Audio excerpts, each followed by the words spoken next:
I figured you'd be sick of drills by now. Hopefully our training exercises will be more interesting than what they've had you doing at the academy. Open the door by clicking the right mouse button. The right button uses items in the world. The key on the desk opens encryption-based nanotech locks. When you pick it up, it will automatically be added to your keyring. Use the keyring to unlock the door and proceed to the next area.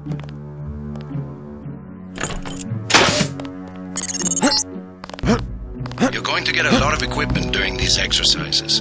Press F1 at any time to access the inventory screen, which will let you add and remove items from the tool belt.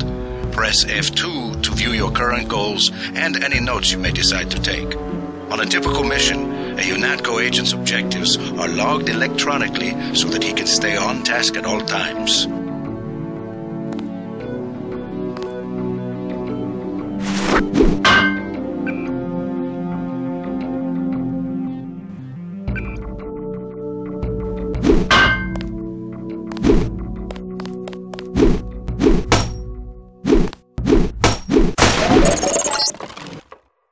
Now pick up a weapon and try to break open those crates. One of them's indestructible, but the others contain things you might find useful. Now pick up the lockpick and use it to open the door. Lockpicking takes time and expends the self-assembling resources of modern lockpicks. Just be patient and remember your training. At higher skill levels, you won't need as much time or lockpick resources to pick a lock. Doors have two strength values. The door strength tells you how much damage a door takes before being destroyed. The lock strength tells you how many lockpicks will be required to pick the lock. Some doors have an infinite strength and an infinite lock strength. That means you have to find a key. The code to the door has been stored in that data cube. Right-click on the data cube to read the contents, then type the code into the keypad. You activate the keypad with the right mouse button, just like you activate a data cube or any object in the world.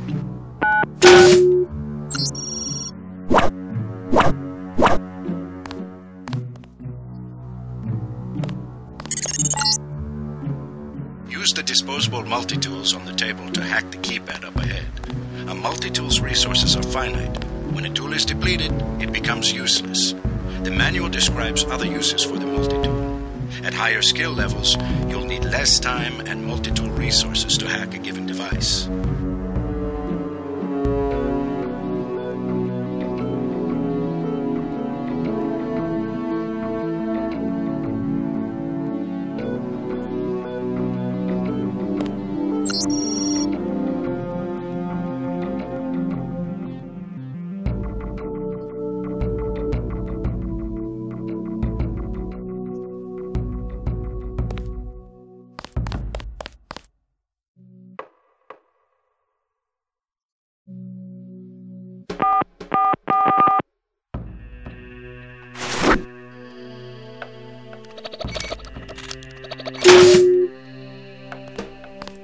I'm here to pick up all munitions and equipment.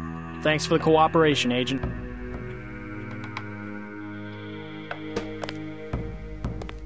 You aren't done yet.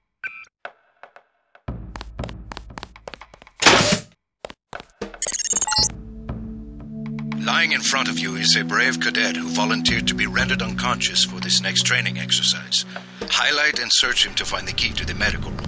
Afterward, pick up his body and place it on the medical table so that one of my aides can revive him once the exercise is over.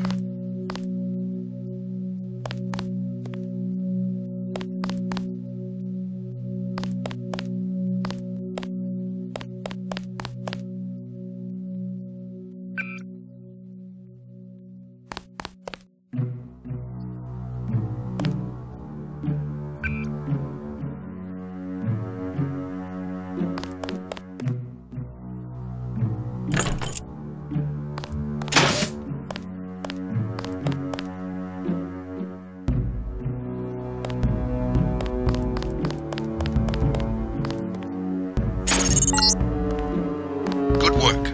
I'll get someone down there immediately to revive Private Winslow. Move on to the next step. can bet this won't be the last time we send you into a dark room. Turn on your light augmentation and find the exit on the other side. Just press F12 by default.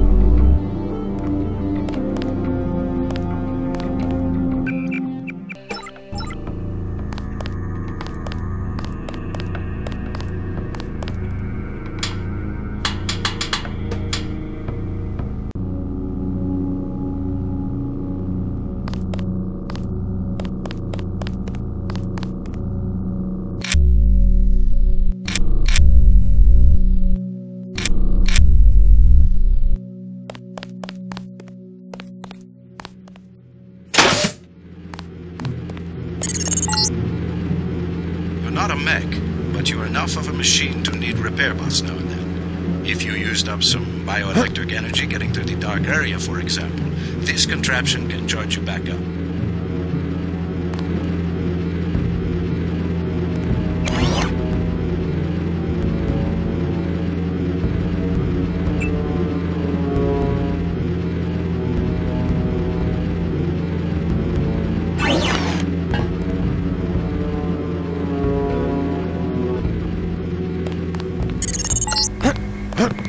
Congratulations, you completed Phase 1. Move over the ramp into the next rooms to begin learning movement skills. We'll be watching you through the cameras, like the one you can see up in the corner. In the field, remember that terrorists sometimes use cameras like this in their security grids to set off alarms and alert guards to your location. Jump across the platforms. You'll have to crouch to get under those pipes. If you fall, use the stairs to begin again. You need to go through the door up ahead, but it's blocked. Those wooden crates are too big to jump and too heavy to lift, so use the metal crates near the wall to build steps. To pick up a crate, walk up to it so that it highlights, then click the right mouse button. To drop something you're holding, you can press the tab key by default.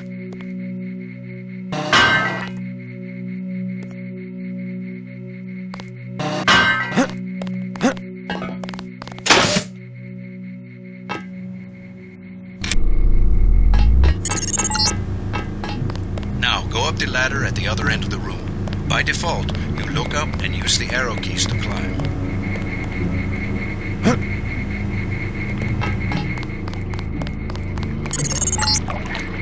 I get some complaints about this swimming obstacle because the water's contaminated. Recruits forget to grab the hazmat suit and end up in my office. Not pretty. Or they forget that they have to put the suit on by selecting it and pressing the left mouse button. Remember that the hazmat is disposable. Only once, and it operates only for a fixed duration. Use the ramp on the other side of the room to climb out.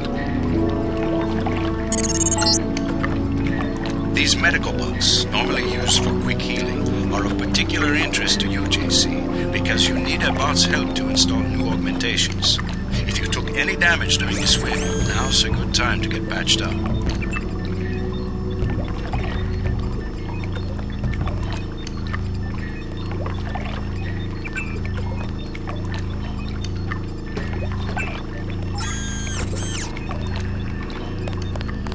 Hand in your equipment. That's right. No cheating.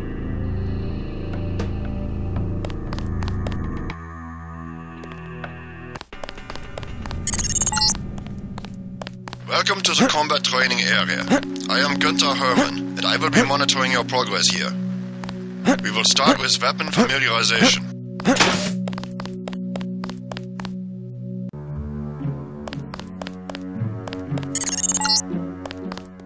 Your first exercise will be to learn a little about aiming and targeting. Step up to the shooting range to the west. The targets are released by using the buttons on the counter. Release the first target and take a few shots with one of the pistols until it is destroyed. Notice the targeting reticle appears when you aim at a target.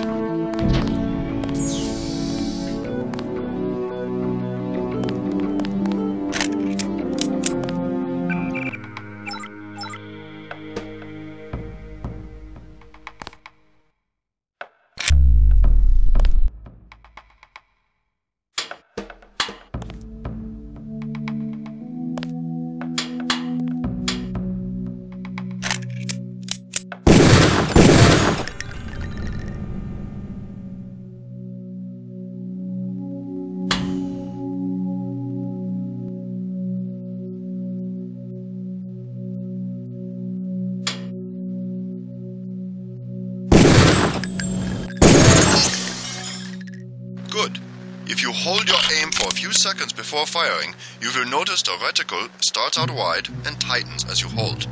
The longer you aim as a target without moving, the greater your accuracy will become. Release the second target and aim before shooting this time.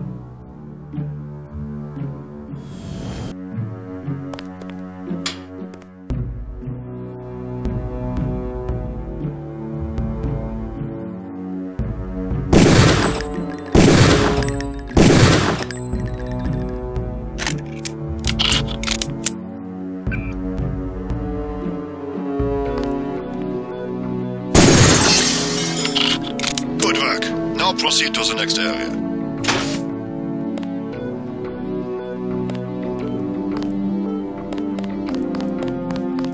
I'm here to pick up all munitions and equipment. Thanks for the cooperation, Agent.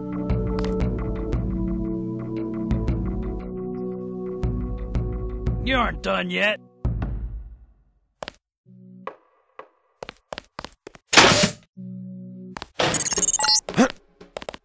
This is a rifle range. Here, you will learn one of the ways skill level makes a difference in your accuracy. Step up to the shooting range. The targets are released using the buttons on the counter.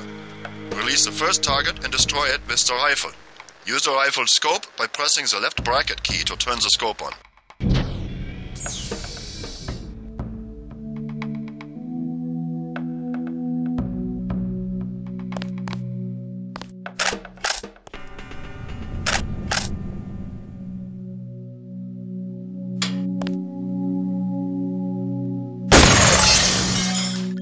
Excellent.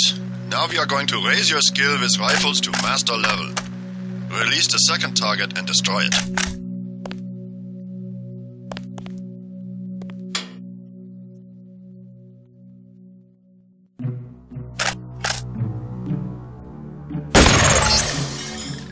Good work. As you can see, higher skills give you better range, accuracy and effectiveness. Proceed to the next area when you are ready. Hand in your equipment. That's right. No cheating. This is the demolitions training area. First you will learn to use the lamp as a proximity mine. Approach the bay window and you will see a lamp placed on the target board on the black and red wall. Press the first button next to the window and a security bot will be released. Watch as he nears the lamp. Lamps placed on the walls are proximity triggered.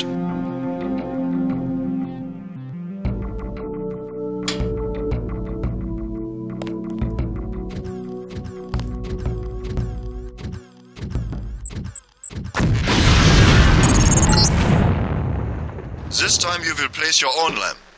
Take a lamp from the munitions bay and proceed to the red and black wall below.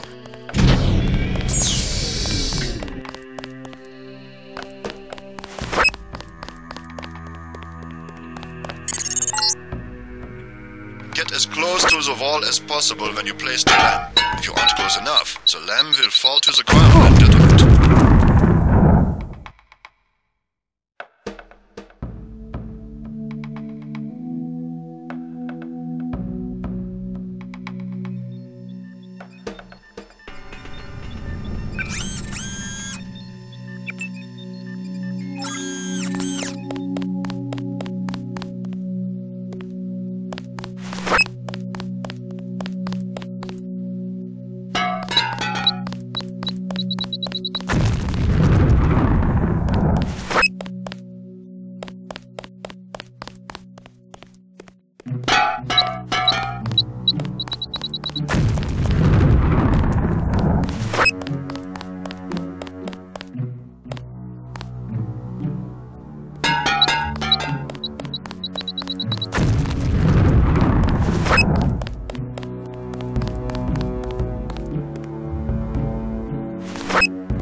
Very good, Agent Denton.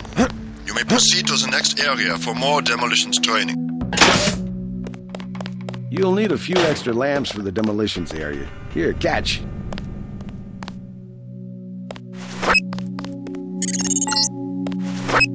Next, you will need to breach the doors in the hallway. Throw a lamp down to the end of the hall. Once it blows, proceed down the corridor. I just like to kid around.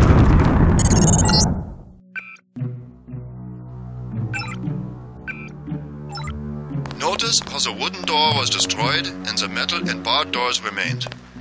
Remember this for future reference.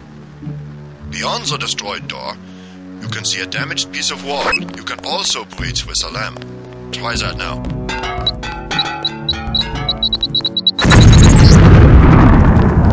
Excellent. Notice that the wall is opened. Look for other weakened walls such as this, and your lamp and other explosives will allow you to breach them. Continue through that breach and on to the next section. The area beyond the door is the grenade defusing facility. Here you will learn how to remove planted explosive devices. At each of the corners of this area, you will find a lamp planted on the wall. You must disarm and remove all 4 lamps before you can proceed to the next section of training. You will need to move up to the lamp quickly and to defuse it by right-clicking. A second right-click will remove the lamp from the wall.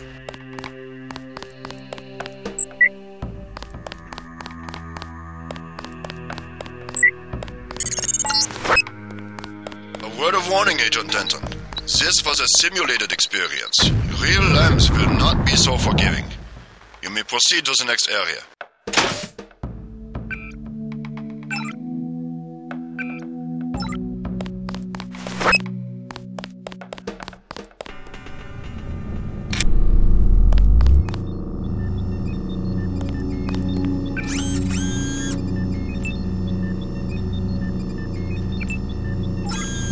Got to start the next section without arms or tools. Rules are rules.